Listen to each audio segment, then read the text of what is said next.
Please subscribe Yuptoons TV. Thank you. नई नई सास बनने जा रही लक्ष्मी को उसके रिश्तेदारों ने अच्छे से समझा दिया था। दीदी देखो, सास बनना आसान नहीं है। कहने को बहू आ जाती है, लेकिन सारे घर में हक ऐसे कर लेगी जैसे तुमने तो इतने साल से घर के लिए कुछ किया ही ना हो।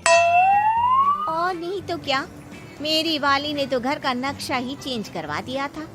कहती है खिड़की यहाँ नहीं वहाँ करो, दरवाजा इस दिशा से खोलो और न जाने क्या क्या। अरे बताओ, 20 साल से क्या मैं गलत खिड़की दरवाजे के साथ रह रही थी? तभी वहाँ बेटी आ जाती है। हाँ माँ, और पक्का भाभी आने के बाद तो मेरा हाल बुरा ही होना है। तुम हर बात पर मुझे इग्नोर करोगी। हे भगवान, इतना सब कुछ होता है बहू के आ जाने पर, मुझे तो पता ही नहीं था।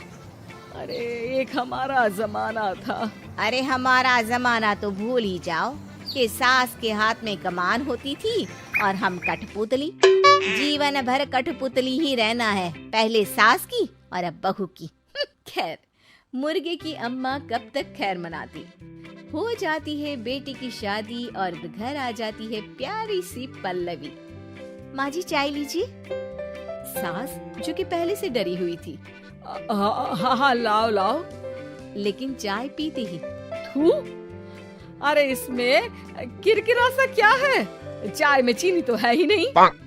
माँ जी वो ये बता रहे थे कि आपको शुगर की बीमारी है, तो मैंने चीनी की जगह गुड़ का पाउडर डाला है, वो शुगर के लिए ठीक रहेगा। सास गुस्से से लाल हो जाती है।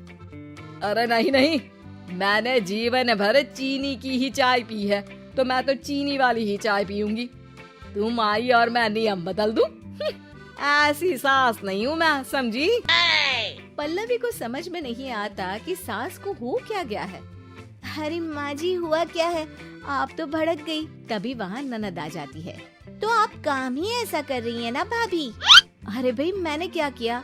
शुगर के पेशेंट को चीनी नहीं पीनी चाहिए, तो मैंने चाय में चीनी नहीं डाली। इसमें मुझे तो नहीं लगता कि मैंने कुछ गलत किया। भाभी पहली बात ये कि जबान चलाने की जरूरत नहीं है, क्योंकि हम लोगों को भी बोलना आता है। बाकी आपका क्या मतलब है कि हम लोग माँ का ख्याल नहीं रखते हैं? आपको ही सारी साइंस की नॉलेज है। पल्लवी समझ जाती है कि इन लोगों के दिमाग में बहू को लेकर धारणा गलत ही है, इसलिए वो बिना कुछ बोले वहाँ से चली जाती है। थोड़े दिनों बाद जब पल्लवी ड्राइंग रूम के पर्दे बदल रही थी, पंछी बनो उड़ती फिरो मस्त गगन में, आज मैं आजाद हूँ दुनिया के चमन में। वाह जी वाह, आजाद होना तो अच्छी बात है, लेकिन हम लोग भी गुलाम नहीं है। ये पर्दे किससे पूछकर बदले जा रहे हैं, जरा बताओगी? अरे सासू माँ, जब से आई हूँ सोच रही थी कि पर्दे ठीक नहीं है। पता है, पर्दे इतने हल्के हैं कि दिन में बाहर से पूरा घर दिखता है। लोग झांकते हुए रास्ते से निकलते हैं, ये मुझे अच्छा नहीं लगता है। अरे वाह जी वाह, 5 साल से तो ये पर्दा लगा है, तब तो लोगों ने झांका नहीं। आज तुम आई हो तो लोग घर में झांकने लग गए, क्यों? अरे भाभी, आपको ये तो नहीं लगता कि आप हीरोइन जैसी दिखती हो, या इतनी सुंदर हो कि लोग आपको झांक झांक कर देखते रहे? मैं भी रहती हूँ इस घर में, लेकिन मजाल है। पल्लवी सर पर हाथ रख लेती है, पर्दे लगाकर पुराने पर्दों को हटा देती है और निकल जाती है। देखा माँ, इसे कहते हैं मनमर्जी। आपने मना किया, फिर भी भाभी ने पर्दे हटा ही दिए। ठीक है बेटा, शुक्र करना पर्दे ही हटाए हैं। अरे कहीं किसी दिन ये हमें ही ना हटा दे। ऐसे कैसे हटा देंगी, हम क्या पर्दे हैं? दिन बीतते हैं और एक दिन सास और ननद वॉक पर निकली होती है कि पड़ोसन। क्या बात है, आजकल तो आप लोगों की कोई खोज खबर ही नहीं है।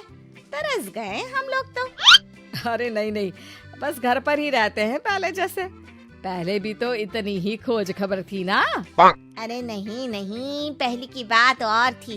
और बताओ बेटा, बॉयफ्रेंड से चक्कर चल रहा है कि खत्म हो गया? पहले तो पर्दे से दिख जाता था, कैसे तुम सारा दिन टेलीफोन पर लगी रहती थी, कभी शर्माती कभी रोती। अब तो पर्दे भी मोटे लगा लिए तो कुछ ठीक से दिखाई भी नहीं देता। हाँ? अब नहीं मतलब कोई ना होता है इस उम्र में। और बताओ बहन जी, बेचारी बहू से तो पहले रोज तानेबाजी होती थी आपकी, रोज देखती थी कैसे उस पर आप दोनों मिलकर बरसा करती थी। अब ठीक है ना वो? चल बेटा, ये औरत तो पागल हो गई है। अरे पागल नहीं, आदत हो गई थी। जब मन उबा तो आपकी खिड़की से झांक लिया करती थी, अब कुछ दिखाई नहीं देता तो। सास और ननद घर आती है जहाँ बहू पर्दों को बदलने के लिए खड़ी होती है। अरे ये क्या कर रही हो? आपने ही कहा था ना पर्दे बदल देना। अब उस दिन तो उतारे थे, सोचा धोकर लगाऊंगी, आज सूख गए हैं तो लगा देती हूँ। तभी ननद चिल्लाती है, अरे नहीं नहीं भाभी, ठीक है ये पर्दे रहने दो। वो पर्दे कम, सीसीटीवी ज्यादा थे पड़ोसियों के लिए। समझ में आ गया अब आपको? हाँ हाँ आ गया। अब जरा चाय तो बना कर ला दे। पल्लवी सास को चाय लाकर जैसे ही देती है, चाय पीकर सास झूमने लगती है और जमीन पर गिर जाती है। हाय रे भाभी, क्या मिलाकर पिला दिया माँ को, वो तो गिर ही गई। तभी बेटा डॉक्टर लेकर आता है। चेकअप के बाद डॉक्टर कहते हैं, ओह माय गॉड, इनका तो शुगर लेवल बहुत बढ़ गया है। क्या ये चीनी खाती है? हाँ डॉक्टर साहब, मैंने कई बार इनको चीनी की चाय और मीठा के लिए मना किया, लेकिन ये मानती ही नहीं। माँ को कुछ होगा तो नहीं ना? वो ठीक तो हो जाएंगी ना? अरे बहू की बात नहीं मानती तो क्या बेटी की भी नहीं मानती है ये? बेटा, आप नहीं रोकती अपनी माँ को चीनी की चाय और मीठा खाने से? बेटी क्या बोलती, उसे वो दिन याद आ जाते हैं जब उसने भाभी को इस बात के लिए भला बुरा सुनाया था। डॉक्टर के जाने के बाद, भाभी मुझे माफ कर दो, लोगों के कहने में आकर हम लोगों ने आपसे बहुत बुरा व्यवहार किया, जबकि ससुराल वालों को ये समझना चाहिए कि घर बहू का भी होता है। Please subscribe Yup Twins TV. Thank you.